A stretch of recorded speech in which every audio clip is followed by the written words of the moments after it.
when the Rath Yatra festival is held, I'll throw myself under the wheels and in front of Lord Chaitanya. I'll see Lord Chaitanya at the time of my passing away, and then I will achieve perfection. This was his meditation. And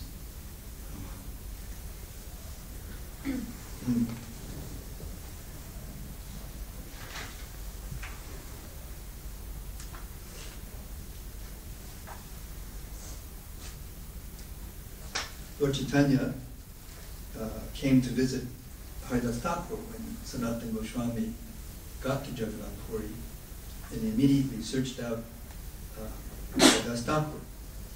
He did that because he considered himself fallen out of the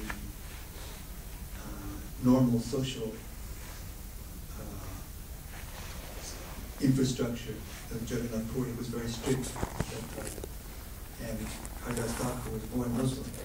And they wouldn't allow him. Like sometimes now we're Westerners, we go there and go to Jagannath Puri, they won't let us in because we have to be born in a certain caste, and we have to be a certain, in order to go in.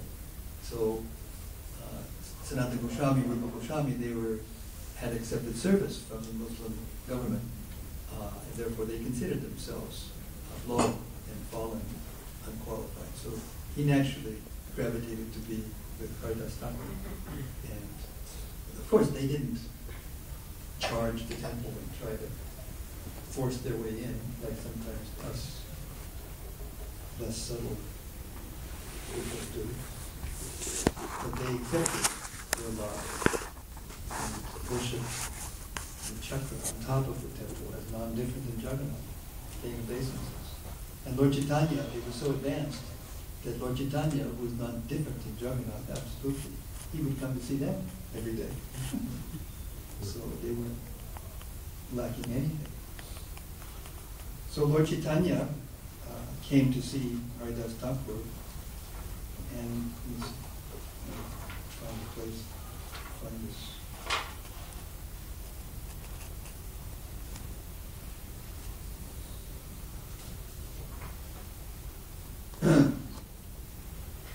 And he was surprised seeing Sri Chaitanya Mahaprabhu. Both Haridas Thakur and Sanatana Goswami immediately fell flat like rods to offer obeisances. The Lord then lifted Haridas and embraced him. Haridas Thakur said to Sri Chaitanya Mahaprabhu, "Here is Sanatana Goswami offering his obeisances." Seeing Sanatana Goswami, the Lord was very surprised. When Sri Chaitanya Mahaprabhu came forward to embrace him, Sanatana backed away and spoke as follows: "My Lord, please do not touch me. I fall at your lotus feet. I am the lowest of men, having been born of a low caste. Besides that, I had infections on my body."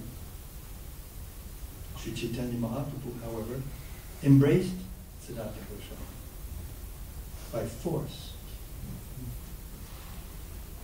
Thus the moisture oozing from the itching sores touched the transcendental body of Sri Chaitanya Mahaprabhu.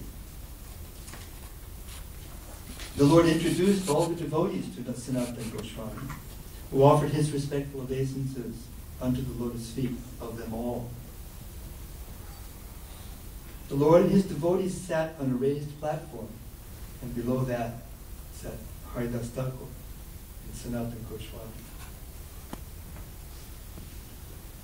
Sri Chaitanya Mahaprabhu inquired from Sanatana about news of his well-being. Sanatana replied, "Everything is auspicious because I have seen your lotus feet." So then he asked how long he's been here. Lord Chaitanya informed him of the death of his brother, Anupam, glorifying Anupam because of his fixed devotion to Lord Ramachandra.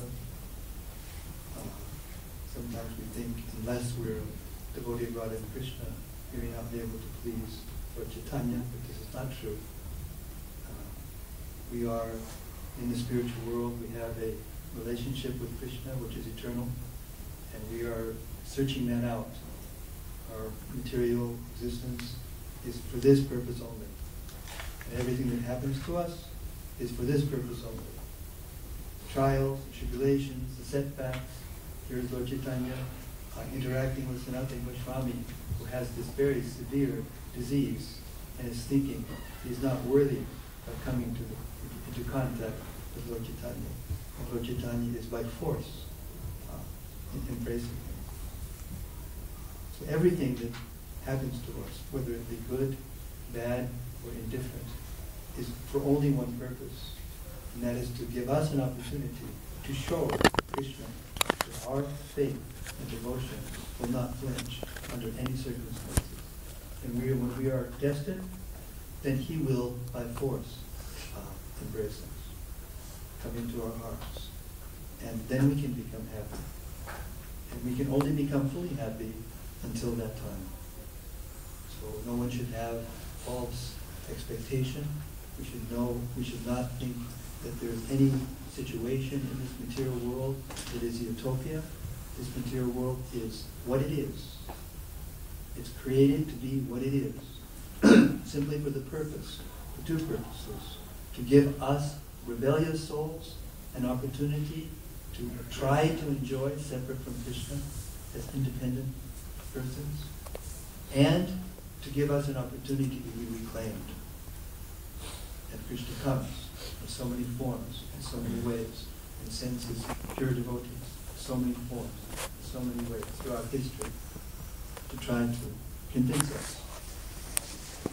So the combination of the experience that we all have in the material world with the causeless mercy of the Lord, by which he comes repeatedly and exhibits what the absolute truth is, shows what the potency of the absolute truth can do to us. And when we become convinced, then we turn our face to Krishna. And then there's the possibility of liberation, not before. So,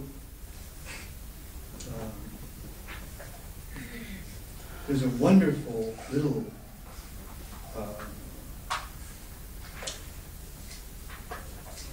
it's almost like a soliloquy. Not a soliloquy, but it's a speech that Lord Chaitanya gave to Sanatana Goswami, which I want to read to you part of.